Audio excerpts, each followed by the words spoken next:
What's up, Miami Heat fans? Your boy Ernest back with another Miami Heat video. Got a lot to talk about, guys. Very excited. Miami Heat back from the NBA All-Star break. We got 23 games left in the season, and we are rolling the right way. Friday, the return game against the New York Knicks, smoked them, 115-100. And then last night, we went against a depleted San Antonio Spurs. Both teams coming from a back-to-back game.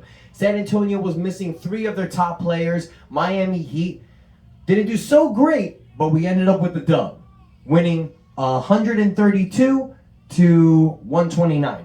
So, back-to-back victories. At the end of the day, guys, it doesn't matter how we get the win, we won. So the Miami Heat right now are sitting at the first seed in the Eastern Conference with a record of 40-21. We are 1 game above the Chicago Bulls, 3 games over on the Philadelphia 76ers. So the Miami Heat are sitting pretty right now. We got 21 games left in the season, guys. Now look, it's not going to be easy, but the good thing is the majority of those are home games. The Miami Heat have one of the best home games record. So we're definitely going to need that 6th man to push the Miami Heat because, look, guys, we're first right now. We want to roll that momentum into the playoffs. And how are we going to roll that momentum into the playoffs? Well, a few ways. First and foremost, we all know the key to success for the Miami Heat, I've said it all year long, health. Our big 4, Jimmy Butler, Bam Adebayo, Kyle Lowry, and Tyler Hero have not played the majority of games together this season, and we're still the first place. I mean, I've been saying this all year, you guys. I don't want to sound like a broken record, but this Miami Heat culture is the real deal. Now, it's not just our starters that are doing it, but it's also the bench guys that are stepping up. Guys like Gabe Vincent, Caleb Martin, Max Strus, Dwayne Dedmon, Tyler Hero coming off the bench. You got a bunch of guys that are ready to do things at the moment. You even had other guys step up this season like Udonis Haslem, Kyle Guy, and the list go on. Omar Yurtseven. We are at a point that we're pretty much 12 deep in this roster. So Erik Spoelstra's figuring it out. Now, last night, you saw the top 9 guys. You saw our starting 5, which is Kyle Lowry, Duncan Robinson, Jimmy Butler, PJ Tucker, and Bam Adebayo. Rolling off the bench, Tyler Hero and Gabe Vincent to provide that energy. Caleb Martin as well, and Dwayne Dedmon. These are the 9 guys that Spoelstra trusts. We saw it last night. We saw it at the game against the Knicks. This is pretty much what we're going to be seeing heading into the playoffs until you know who comes back. And then Spoelstra needs to make some more tough decisions. But one thing I really want to mention, you guys, one key to success for the Miami Heat is this man's jersey that I'm wearing right now, Mr. Bam Adebayo. Now, yes, I know, guys, I've talked all year long about Kyle Lowry, how he is the incredible quarterback, how he is the one that dictates the pace and momentum of this team. But I will tell you guys right now, and it's being proven since we've been back from the All-Star break, as long as Bam Adebayo is having a great game, there is no stopping this Miami Heat team. Bam Adebayo is the most versatile player that we have. And when he dominates, we dominate. The game against the Knicks, Bam dropped 16 points, 16 rebounds. Last night, 36 points, 7 rebounds, 4 assists, 3 blocks, 2 steals. He does it all, man.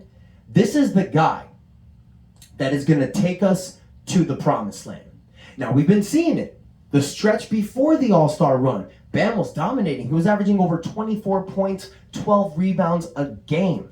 This is the type of play we need from Bam Adebayo to make the NBA Finals because it's going to get much tough from here on out, you guys.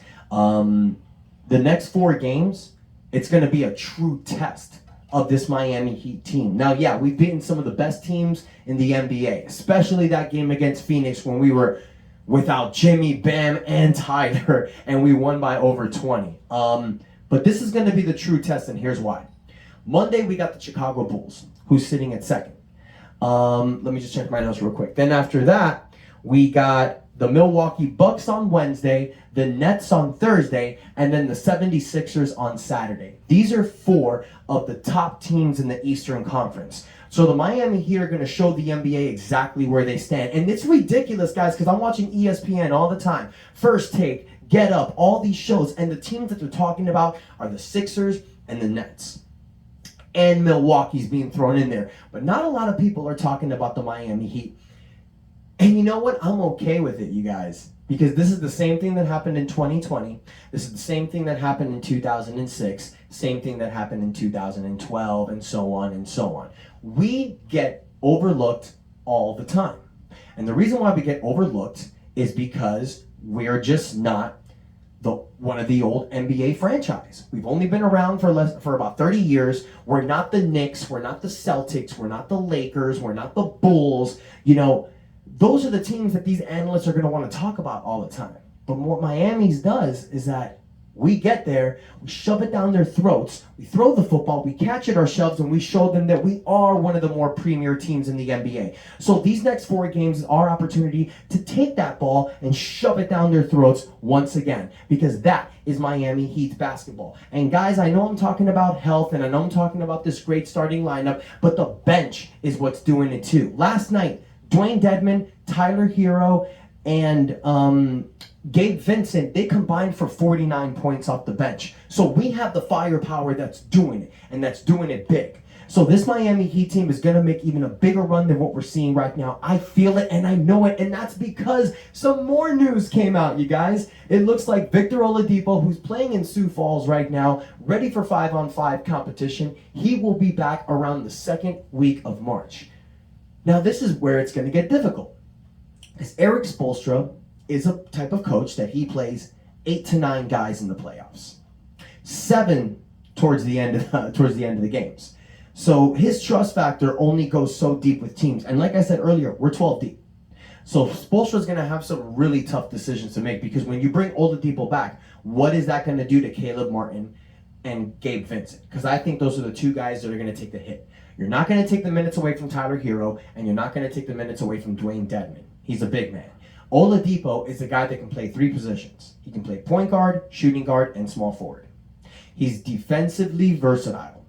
He can score on his own. He's got a great shot, so he's going to be someone we need to plug in. Now, the great thing is, if he comes back in the second week of March, we're going to have about 6 to 7 weeks to play with him. So there's going to be time. This is exactly what we need, you guys. So this is great news for the Miami Heat fans. Markieff Morris is looking to make a return too. I don't know how much impact he's going to cause. Like I've told you guys in recent videos, Gabe Martin took his job, in my opinion. But that's where we're at, you guys. So Miami Heat are looking really great. We're 1 game above from the first seed, so we're looking really pretty right now. Monday's going to be the true test. We're playing the 2nd seed Chicago Bulls. Who knows what their record's going to be then. Right now they're sitting 39-22. They're 1 game down from us. This game can possibly be who takes over the 1st seed. So you really need this victory, you guys. So one more piece of update I want to give you guys after that. As you guys know, Goran Dragic did sign with the Brooklyn Nets. I know some Miami Heat fans aren't really big fans of that. I know it sucks. We had the extra roster spot to give him, and I thought it would be great to bring him in case of injury. But guys, he's an athlete. He's a competitor. He wants to play. He's not going to come to the Miami Heat to be a bench rider. He's going to go to a team that's going to give him minutes, and he's already playing with Brooklyn. So I don't blame him for going. I did hear rumors that Miami's looking to bring him in the offseason, so that's a possibility there. So a lot of possibilities in the future, you guys. But now, it's your guys' turn. I want to hear from y'all. Guys, hit up the comments. I'm not seeing a lot of comments lately. I'm here to talk. Let me know what you guys think. Ask me some questions.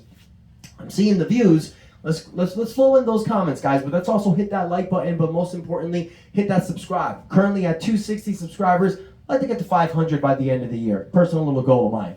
So thank you guys so much for your love and your support. And until next time, it is your boy Ernest out. We got 21 more games to go. Let's get that 1st seed. Stand up, Heat Nation. It's your time to shine. And I'm out. That's enough said.